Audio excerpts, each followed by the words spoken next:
Lawin Media Network. Bringing to you the most relevant content across all platforms. Business, legal, politics, health, lifestyle, and entertainment. Your source for all the news and updates in the greater Houston community from Texas and all over the world. Get informed and empowered with Lawin Media Network.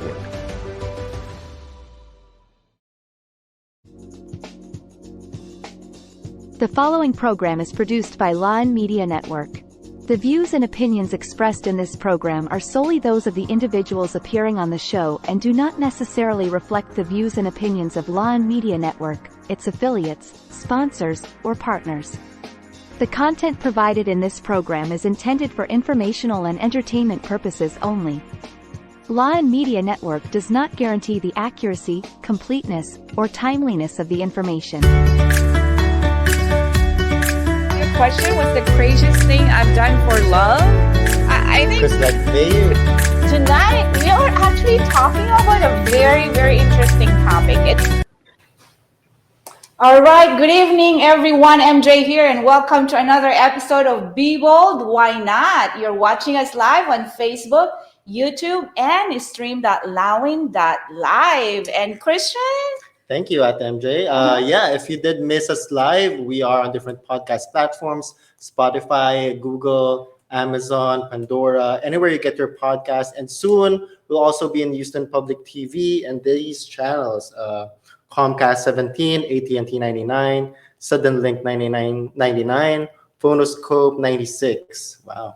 Yep, that's right. So anyway, tonight we have a very, very special guest. We are honored to be at the City Hall of Houston, Texas. And allow me to introduce our special guest, Mr. Chris Collins. He is a true servant leader, born into an exceptional family with a remarkable legacy of fostering over 20 children. A mentor to the youth, a steward of Houston's financial assets as the city controller, and a dedicated contributor to his community through service to the church and various civic organizations. With a background in law and business, having completed a joint program with Yale Law School and Harvard Business School, earning both his Juris Doctor and Master of Business Administration degrees, Chris brings a wealth of expertise to his role. Beyond his professional achievements, Chris is a devoted husband to Morgan and a loving father to his children, Vivian and George. It's a privilege to introduce such an exemplary leader and family man, Mr. Chris Collins. All right. Hi, good evening, Mr. Collins. Hey, MJ. Christian. Hi, Christian. Hi. So good to see you. For sure, you too. All right. All right. All Well, right. welcome to City Hall, and to you all who are watching online, welcome to your City Hall. We're right downtown at 901 Bagby Street, and this is your City Hall. So we want to see you here in person. All right. Thank you so much for being our guest tonight. Oh, it's my pleasure. We really want to learn about you, a very young city controller of the city of Houston. For sure. Yeah. So starting off through my extensive research by basically asking your staff, you grew up here in Houston. Yeah, born and raised. So before all of this, before being a city controller, how was your childhood like over here? I think I just came from a normal, Houston family. Mm-hmm. Folks who were working hard. Y'all mentioned that my parents were foster parents. And so there are a lot of kids running through my house on a pretty regular basis. Mm-hmm. I have two biological sisters. I'm the youngest of three. And mom was an administrative assistant. And dad was a police officer. He spent 34 years serving this city. And so I'm the second city employee in the family, and proud to be serving in this role. But I think y'all mentioned, grew up going to church, grew up going to Braeswood Assembly of God. It's a very diverse church, and people from all sorts of nationalities and different, native tongues spoken. And, just a regular kid, wanted to grow up and succeed and be somebody. And my parents pushed me to study hard. And, played a lot of sports in the neighborhood and tried to read a book or two as well. Yeah. How was it being like the older brother of 20 other kids? Yeah, I mean, again, it was a pretty noisy household, and the children that we would have most often would be very young. Some newborn, 5 days old, but mostly ranging, up into the 2 or 3 years old. And every now and then, oftentimes when there was a family that all needed a home, then we'd have older kids that might be 7 or 9 or even 15. So. It was never a dull moment. Yeah. Outside of this, I take photographs for Bear, an organization that helps foster kids, and so they could have they could help them find their foster family. So I really appreciate what your folks are doing and everything. But does that having a lot of people in your household, it feels like a microcosm of Houston? Is that why you kind of lean into public service, because you're used to serving a lot of people? Well, yeah. Well, again, I won't try to take credit for what my parents did, right? But I did get to witness their example, and what I was seeing and learning, even though I didn't know it at the time, was that we all have a duty to help one another where we can. And so these were just regular folks. We were ourselves working to make ends meet. And again, my parents were working. I was playing and doing all that other stuff that kids do. But they were also doing what they could to have an impact on their community. And so, growing up, not only from childhood, but also witnessing, during my college years and my young professional years, so many people who took up public service as a calling. It's an example that I've tried to emulate.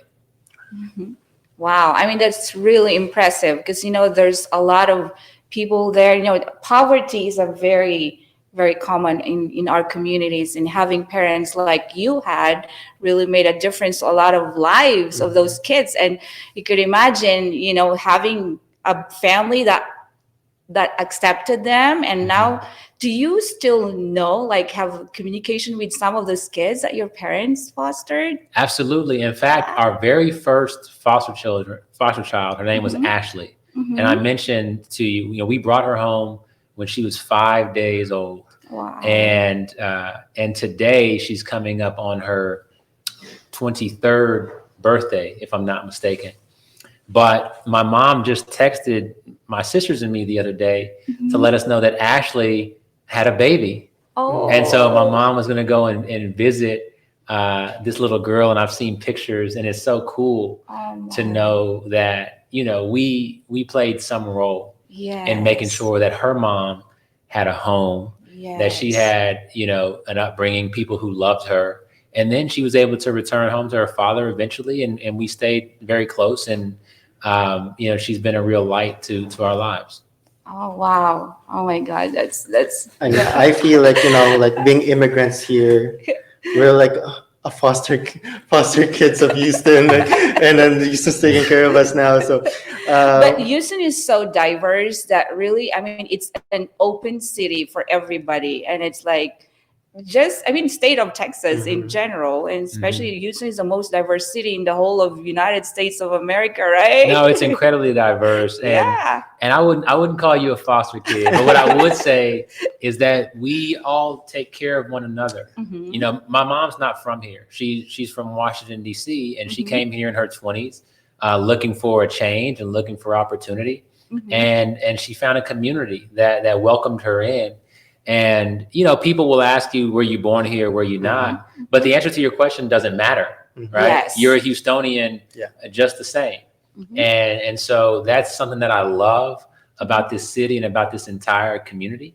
And it is sort of exemplified in sort of the foster kid example, where it's like, hey, you just showed up at my door and we're strangers, but I'm here to help. And I know that you can be somebody great if we just give you the resources to do it. And so that's a lot of what city government's about. Yeah, and now you got a huge family, right? A family of all those 20 kids.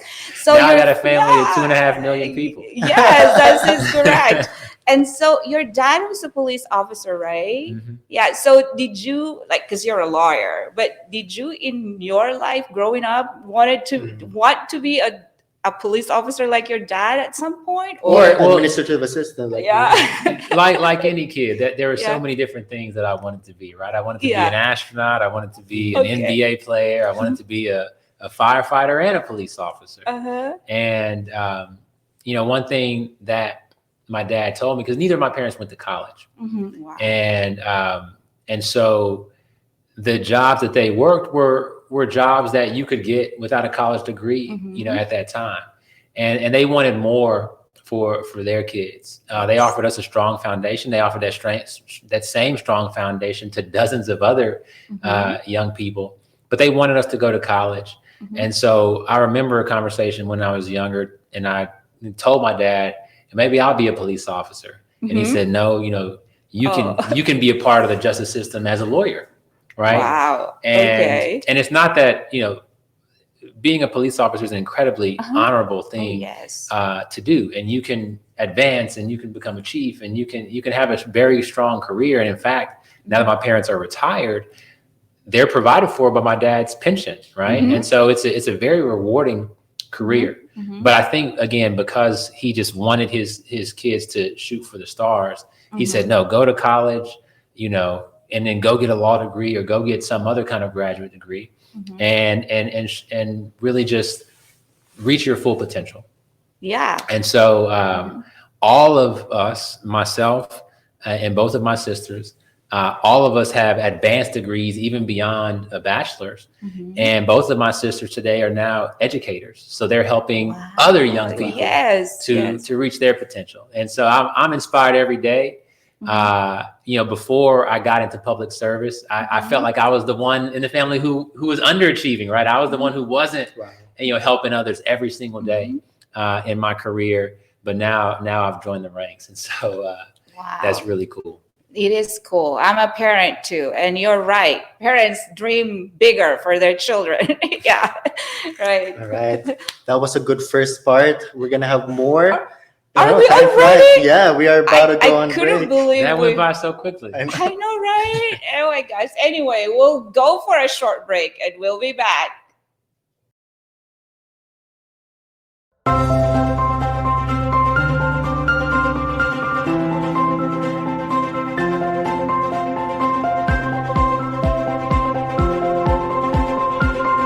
Another one, till death do us part. What happens to a will after a divorce in Texas? Oh, from Brian Wong. Brian Wong, you have a lot of friends. But that's an interesting question. Till death do us part.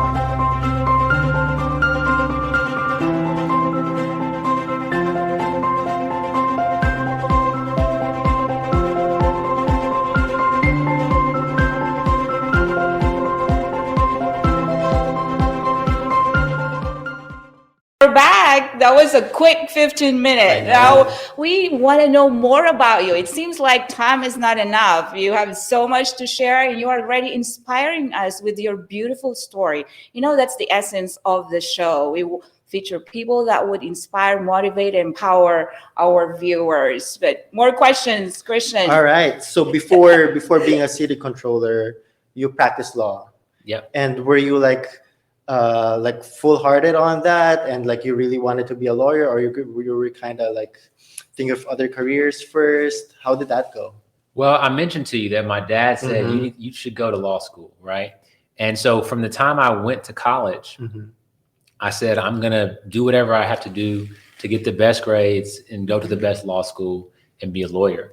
But honestly, again, coming from the background that I came from, I didn't really know what that meant. I saw law, I saw shows on television about lawyers, and I thought that's what it meant to be a lawyer. And, going to college and getting exposure to so many other opportunities, it didn't derail me from the path, because I did eventually become a lawyer, but it showed me what I could do, and it let me choose my own path. And so my first job out of college, and where I spent the bulk of my career, was as a management consultant. And for those of you who don't know what a management consultant is, what I did was to help large businesses and government agencies to transform the way that they operated, to bring new ideas, to bring solutions to problems that they were facing that were really, really difficult. And ultimately, especially for these government agencies, impact the lives of the people that they were called to serve in a greater way. Yeah. And so that's what I did from the moment I left college, and then ultimately returned to go to grad school, got my law degree, got my master's in business, and then came back and continued doing management consulting until the transition. So what took me into law, because I really loved the work that I was doing, it was family. My daughter was born, and my wife is also a lawyer, and she works really, really hard. But my work took me off to New York, to Washington, D.C., to the West Coast, to serve my clients. And I was gone all week. And that made things tough for my family. And selfishly, like, I really missed my daughter. Yeah. And so after a while, I decided that I needed a change, and ultimately decided to hang out a shingle and open a law firm. And I did that full time around the end of 2017, and built that for a number of years into a practice that I was really, really proud of. We were a plaintiff's practice. What that means is that we helped the little guy or the little gal to get justice from someone bigger, who normally they couldn't even afford to seek justice from, because lawyers can be expensive. But we would help them, and we'd help to make them whole, whether it was an injury or a business dispute, and that brought a lot of joy and fulfillment. But it also gave me the flexibility, because I was the business owner, I was the boss, right?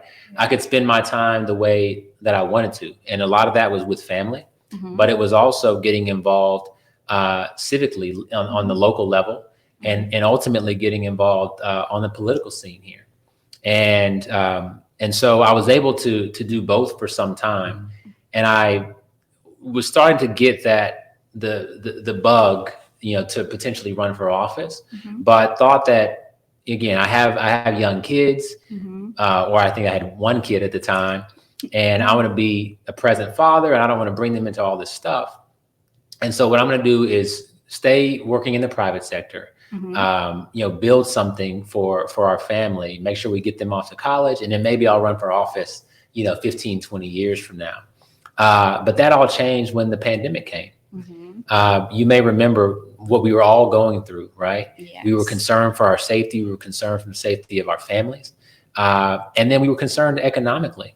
Those of us who were working jobs were saying, am I still going to have my job tomorrow morning? And then others were saying, as business owners, can I keep the lights on? And can I keep these people employed who have been on my team for so long? And I know who, might be struggling or concerned themselves. So we were all dealing with that, right? The whole world was dealing with it. Yes. Of course, this community was dealing with it in the best way that we could. But it also happened to be the most important election year of our lifetimes. And our county clerk, we're the third largest county in the nation. And our county clerk, who was the election administrator, resigned from office for health reasons. And so we didn't, in that moment, have someone to make sure that this election was going to happen. And oh, by the way, because of the pandemic, that changed all of the rules of how we could even vote in a way that was safe and truly accessible. And, to make a long story short, I raised my hand to do that job. And I came in with my consulting mindset of, okay, I'll be here for 6 months. This will be like a project. We'll figure out the problems. We'll work to understand how the system is functioning, and then we'll make it better. And then we'll provide the safety and the access. And then I'll go back to my work as a lawyer, right? That was the game plan. But it's funny, when you make plans, right? They say God laughs at the plans that we make. You were being set up. You were being set up. God provides these opportunities, circumstances in our lives because he's setting you up for your calling, for your purpose. It seems like all your life that has been the trajectory that you were going to, because you said earlier that you planned maybe 15 years down the road, but it came sooner because you were needed, because God put you at that appointed time and everything has become a setup, right? And I read about how you made the voting. Actually, you created like 2.5 million voters from Well, that's that. how many voters are in Harris County. Yeah. And so our job was to make sure that every single one of them Yeah. had the opportunity to vote in a way that, again, was safe and easy and Yes. straightforward and one they can understand. Mhm. Ultimately, about 1.7 million voted. And that's a record for any county in Texas Yeah. at any time in history that still stands today. Yeah. And we did it with a lot of innovative ideas, where, again, the focus was just how do we make it safe and easy, right? So we invented drive-through voting, where anybody who wanted to in Harris County could cast a vote from the safety and convenience of their vehicles. We talked about all those people who were working so hard to make ends meet. Even during the pandemic, we created 24-hour voting so that shift workers who were getting off late at night, our first responders like my dad and the firefighters who might get off their shift at 5 a.m. or have to show up to work at 5 or 6 a.m., they could vote at a time that was convenient for them. And so, any problem that we saw that was, caused by the need to be socially distanced or caused by needs that existed even before the pandemic, where it said, hey, it might be hard to get to a voting center because of this thing. Well, we tripled the number of voting centers. So now it's 3 times as likely that a voting center is near your home, near your place of business, near your child's school, so that you can get there. We worked with so many faith organizations. So you mentioned, God providing a way. Whether you were Christian or Muslim or Jewish or Hindu, we were working with faith leaders to say, look, we know you're providing Zoom services, right? In the same way that we're online right now, I was watching church, right? And so we said, look, we have these nonpartisan messages. So we're not telling you who to vote for, but we just want to tell you that voting is important and here's the way to do it. And faith leaders put those commercials on, for lack of a better term, during their announcements during faith services, right? And so this whole community was part of the solution. The Houston Rockets, the Houston Texans, they said, okay, we want to have drive-through voting at our stadiums, right? The Houston Food Bank, they said, look, we want to open up a location. People are already coming here because of their needs right now. And we're so grateful to Houston Food Bank and Interfaith Ministries and so many others that fed thousands and thousands of people during that time. But they also had voting. You could walk inside to vote or you could drive through at the Houston Food Bank. And so the community came together, right? Yes. That was important. The fact that we had new ideas, the fact that we had accountable leadership, the fact that we were operating with a real sense of purpose, that all came together for what was a really remarkable outcome, which was, again, this community coming together and making our voices heard. And I was really inspired by that entire experience. Oh, yes, I know. I couldn't imagine in our lifetime that we would experience a pandemic, but you're right. This time was like people came together, how people connected and helped each other and got through it. And hopefully it's not going to come back. We still have COVID there, but here and there. But anyhow, let's talk about your role now, right? As the new city controller, you just assumed the position, or you were just elected this past January. So how is it going? Being in this early stage. And even for like other folks who, I'm not saying it's me, but like other folks who don't know what a city controller you know exactly what it is. I just got to tell them. Right? Yeah, exactly. So I'll talk to them since you know the answer already. I was elected to be your city controller back in December. My first day on the job was January 2nd of 2024. So what is the city controller? The city controller is your chief financial officer. We looked after your tax dollars. We are your taxpayer watchdog, cracking down on waste, fraud, and abuse, and bringing new ideas and best practices in the same way that we did when I was county clerk, bringing new ideas to the city so we can provide better services and provide these critical things like public safety and trash pickup and road repair at a level that you deserve. And so what does that look like on a daily basis? Well, we're the city's auditor. Right. So that's how we look at waste, fraud, and abuse. We go in and look at those numbers. We look at every transaction.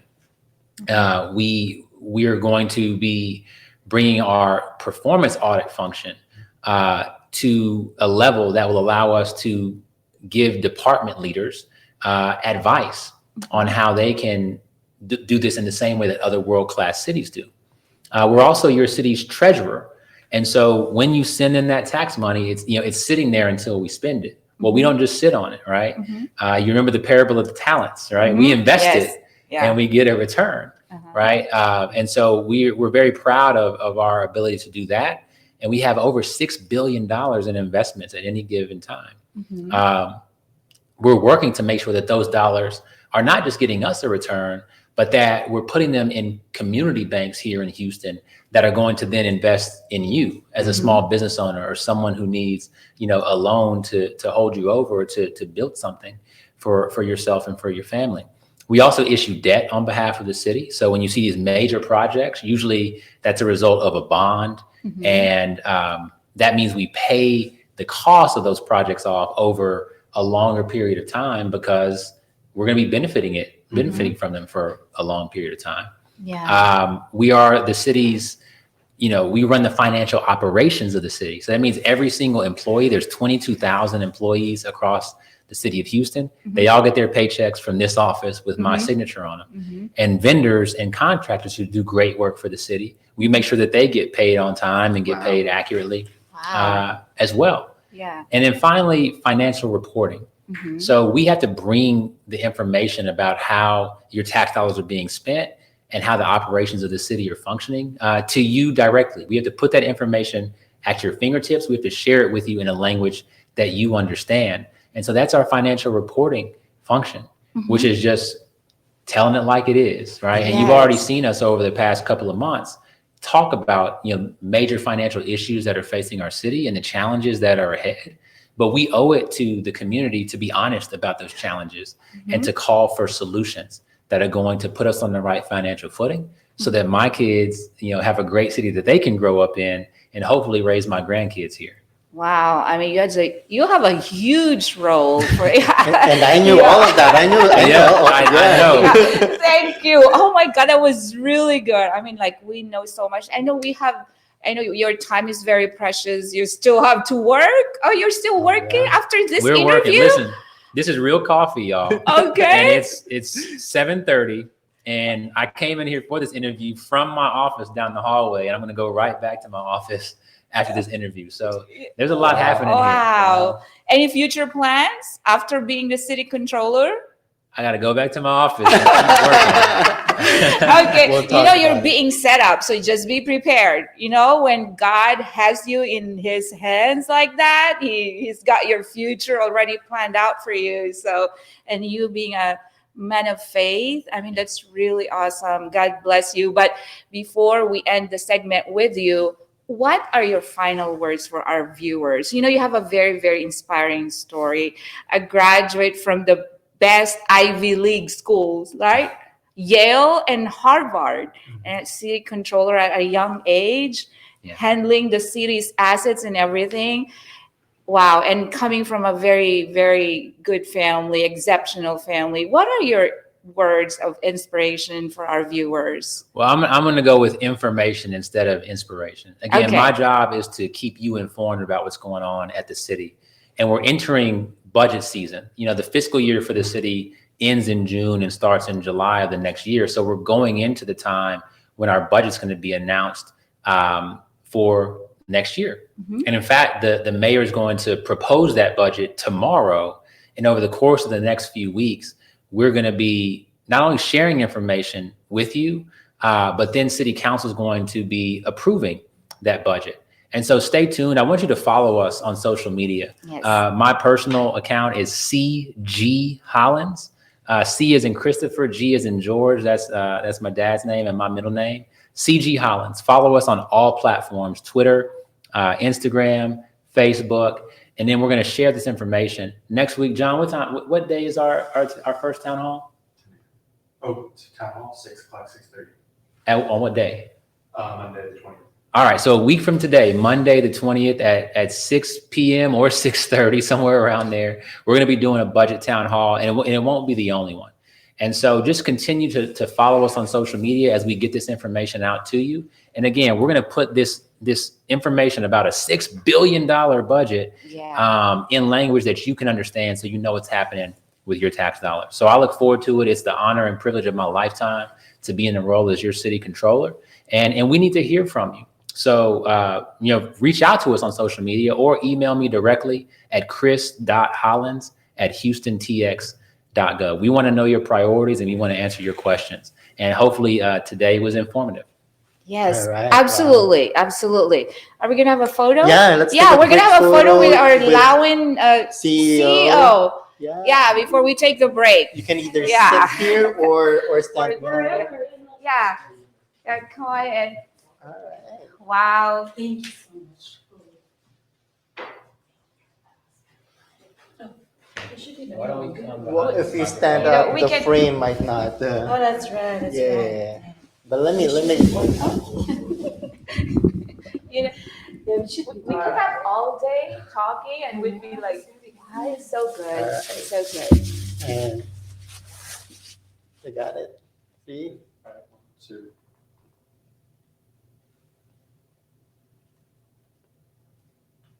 Thank you. so That was much. my Thank show you. today. I know. Thank you so much. I want y'all to Yeah. come back really, really soon. For sure, yes, tomorrow. yes. Well, Like, we're thank already you. scheduled. Thank you. And we'll be back after a short break. All right. In a world filled with fleeting moments, there's beauty waiting to be captured. My name is Christian, and I specialize in immortalizing your most precious memories. From elegant weddings to vibrant events and timeless portraits, I'm here to make every moment unforgettable. Let me tell your story through the lens. Contact me today and let's create magic together.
Another one, till death do us part. What happens to a will after a divorce in Texas? Oh.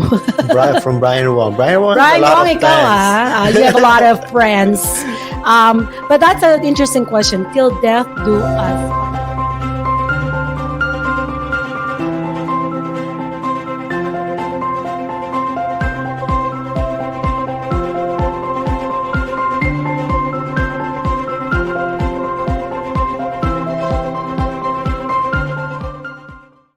Watch it. All right. We We're are back. back. We are back. That was a very quick, it was like 39 or 35 Yeah. minutes. Oh my, we're so honored to have really Chris on the show. It's an honor to, wow, I'm impressed and I'm so inspired by his story. and welcome back. We are going to be continuing with our Director of Community Engagement here in the city of Houston, Miss Grace Ray. Or Joanne Ray. Joanne. Yeah. Okay, where did that Grace come from? No, I'm that's still, okay. Miss Joanne Ray. Yeah, good evening. How are you tonight? Very good. Thank you, Christian and MJ. I'm so happy to be here. And especially we just have our celebration for Mother's Day and at the City Hall, and everybody having a good time. So yeah. Before we ask you some questions, we just want to mention again, our viewers, we usually have a game in the show. Okay. You know, to our viewers out there, especially our avid watchers or viewers, you know the game. The more you comment or ask questions or participate, the more chances you're going to have to win a prize tonight, which we will draw at the end of the show. So are we going to see this? Show them the mechanics? Yeah, let's show them the mechanics of the game. How to join the game. 1. Watch the live show and listen to the conversations. 2. Participate and share your experiences on the topic during the live show. 3. Type your thoughts or experience via comment section. 4. All participants are eligible to win a prize. 5. All right, welcome back. After that mechanics of the game, we actually have a lot of comments, and one is from Josie Abelos, watching from the Philippines. Thank you, Josie, for watching. And then, of course, Tita Delia Ligot. Good evening, Texas. God bless your show. What else, Christian? From attorney Orly R. Dizon. It's truly an inspiring story, going from having a very little to becoming a city official. Yes. And another one from attorney Orly Dizon. Oh, you might win. You gained admission to prestigious universities with high entry requirements. What was your path to acceptance, and how much effort did you put into achieving this? Yeah, so that's a question for Chris. Maybe you can just ask him later, or impersonate Chris and impersonate. Or give you his email one thing I address, know, right? if you want to go into an Ivy League school, you gotta study hard. Plus, if you're gifted with, high intelligence and all that, coupled with hard work, you can surely get in, right? yeah, also a lot of community service. Yes, that is correct. Because that's why. And he may send his reply. What else? Josephine Avalos, hello. Very nice watching your show. God bless. And Ruby Vergara, good evening, Texas, watching from the Philippines. And another one like that as well. Mark Carlo De Seco, watching. Good evening, Texas, watching from Pangasinan. And another one from attorney Orly Ardizan. How did Chris Hollins come up with the idea and organize the first ever API Heritage and Mother's Day celebration on May 9th? Oh, that's a question for you. Wow. Yeah, I think, Joanne, you can answer that. Yeah, because you're the one who organized it, right? Yeah. So your role as the Director of Community Engagement, tell us about it so our viewers can know, and we can contact you, connect with you if we have some ideas too. Yeah, as a matter of fact, this position is brand new for the controller's office. Never have this position before. But once the controller got elected, he feel like we need to have a person play the role so we get connect with the community.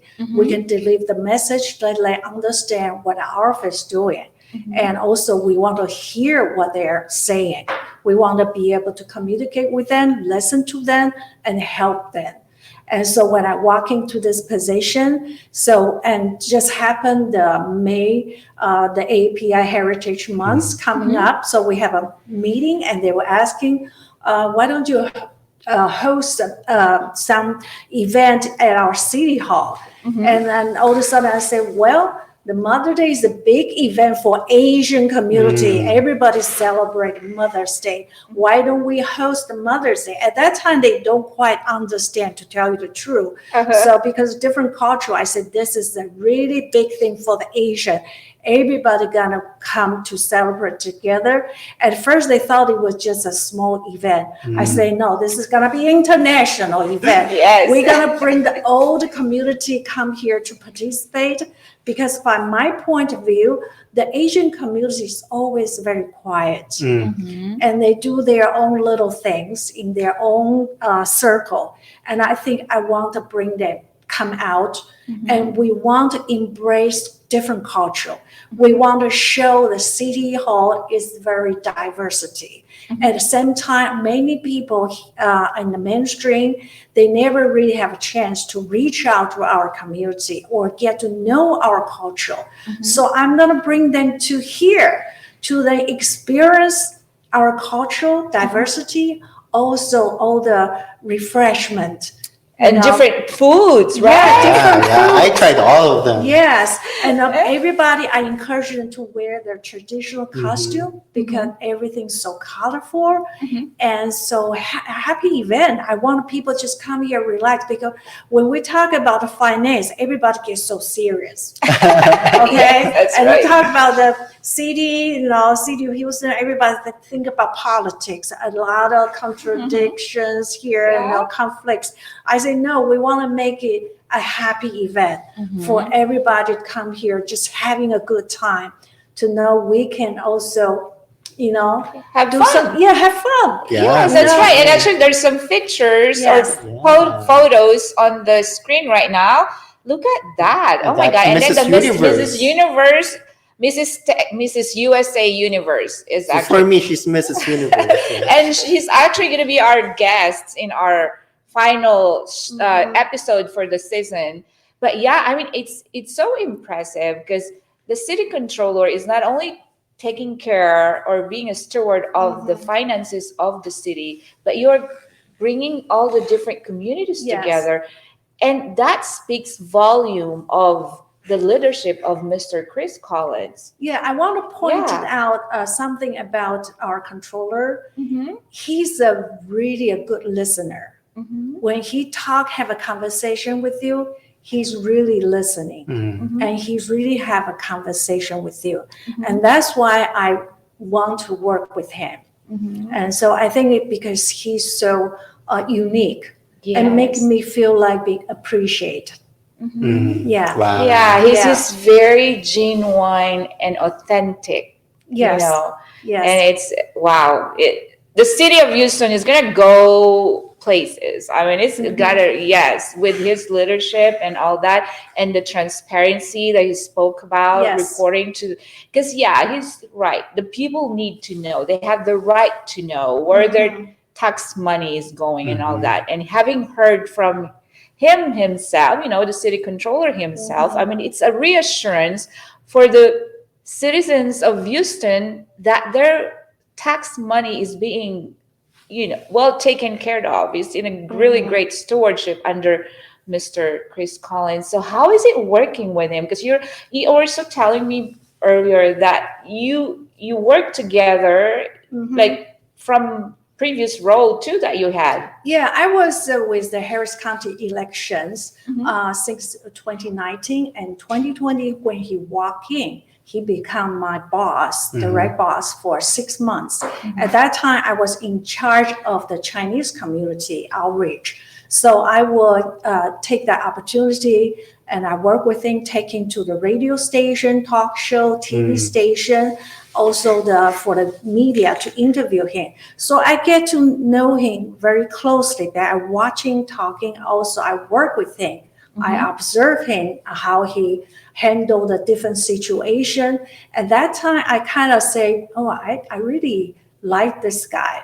And then just happened, then he decided to come as a candidate for this position.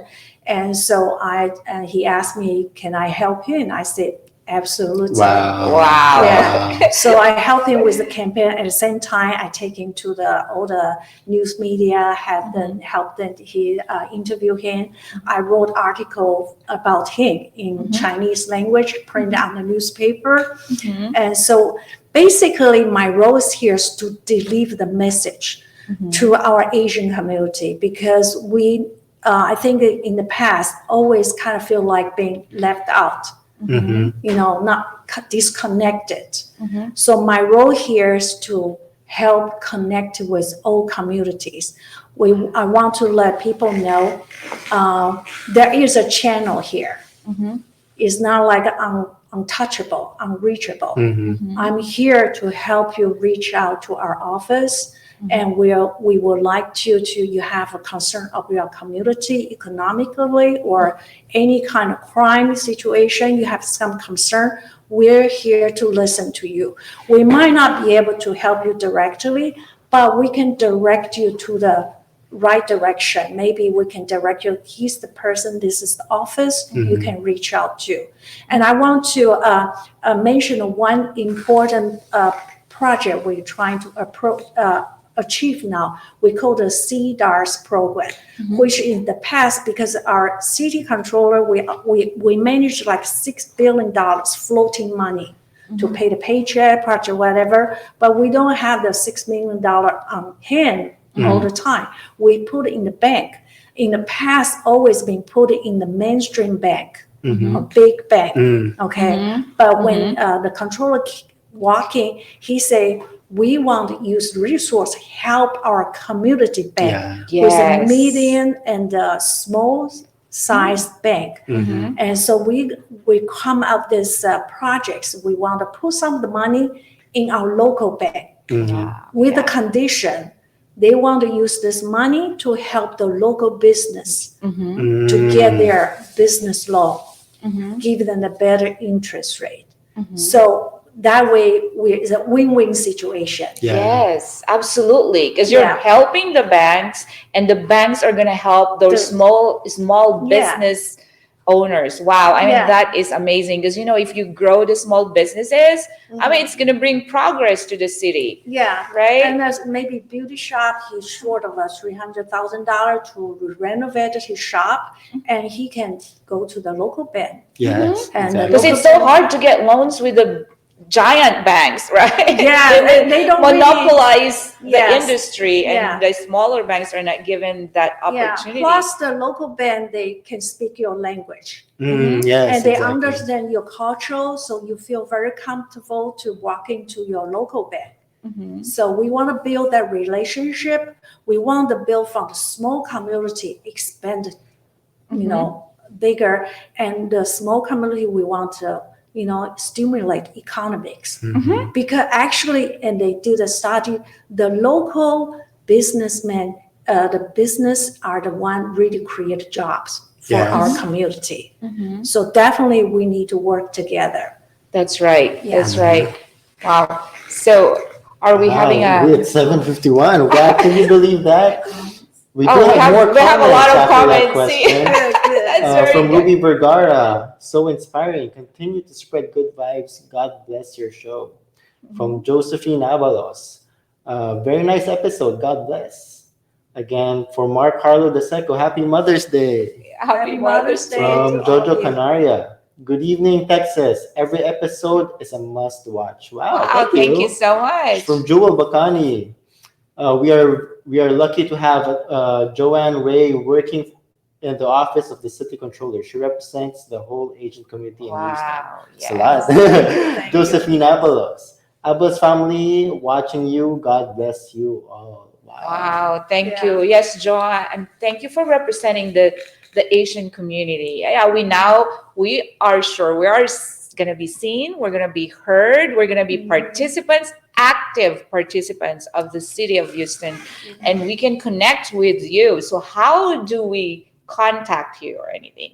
I think you can, right now, I think the best way is to contact with the host, and they will direct your information and get connected with me. I think that will be the best. Sure, we'd be happy absolutely. To do that. We're honored. We are privileged to actually have this connection with you, Lawin Media Network, and that is also one of our missions, is to really get our community together. As we have our CEO here watching us, and or they can also find a Philippine American civic engagement committee. Yeah, yeah, Yes. yeah. Yes. So Christian is part of Philippine American Engagement Committee. Okay, I can I haven't done anything, but yes. volunteer myself. Yeah. And I So guess it's all like with the city controller's office and with like different organizations, nonprofits. It's all like encouraging people to vote, encouraging people to be civically engaged. Because if this money, if we don't use the tax that we pay, like it's just gonna go back to the government, and like it's not. Let's make it worth it, basically. Yeah. Yes. and if businesses, especially small businesses, become successful, it's also a progress for the economy of the Yes. city and then of the state. It's a ripple effect. If people are economically progressing, everybody goes with, so it's a win-win situation, as you have said. Exactly. So how are you enjoying your role? Actually, I really enjoy connect with people. I think that's my personality. So I listen to people, and I want to help our community. And I feel like since I have this opportunity, why not? Yes. Not everybody has this opportunity. So I'm going to do it. And I'm going to do the good job. And one more thing, this Mother Day's event, I wanted to say is the first time in Houston, we have so many ethnic groups together perform or participate in at the same event. Yeah. Yeah. So we're so proud of ourselves. Yes, that is so exciting. So it's only the beginning. Yes. It's gonna become a tradition, right? Yes. For the city of Houston to have such activity, because Houston really, it's a very diverse community and city. And yes, we gotta have the platform and the avenue to actually have these different cultures be seen and be connected to the whole community. And thank you for doing.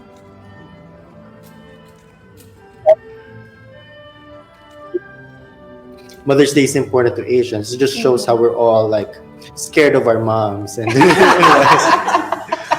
yeah, so there is a video showing. Look at the video. See the some of the cultural performances. dances. I really missed it. I wish I was free, but I know the next I was there. one- I disguised Lucky as a you. mother, so I got in.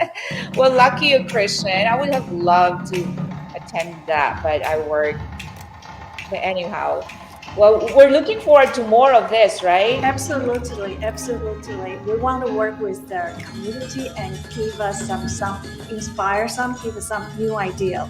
We can always have a different events. Yes. All right. Yeah. Before we end, any other message you want to tell our viewers about your role, about the city controller's role, or anything really? I think our mission here, we want to keep our accountability, transparency, and innovation. So that's what we try to achieve. So please connect with us, where our door is open for you.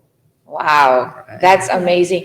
Thank you so much, Joanne. It's Thank you. been an honor for us to be here at the City Hall of Houston, Texas. Can you believe that? Be bold, why not here? Oh, wow. Yeah, this is really good. It's been an amazing episode, and we are really grateful to all our viewers. Thank you again for participating. And I think it's time for us to show. Let's have the wheel of names and see who's going to win tonight. Ooh. Josephine Abalos. All right. Congratulations, Josephine Abelas. You're going to get a communication or, a message on how you can claim your prize. 6 million from the controller's office. No, it's billion, right? Billion. Well, I think like the billion. Yes, billion hugs. Yeah, again, thank you for watching us tonight, and watch us again on Monday. Be bold, why not? 7 p.m. Central Standard Time. And Joanne, thank you. And please extend our sincerest and deepest gratitude to Mr. Chris Collins for honoring our show tonight. Thank you again. Thank you God very much. bless. All right. Thank you, everyone. And watch us again here at Be Bold. Why not? Good night, everyone. Good night.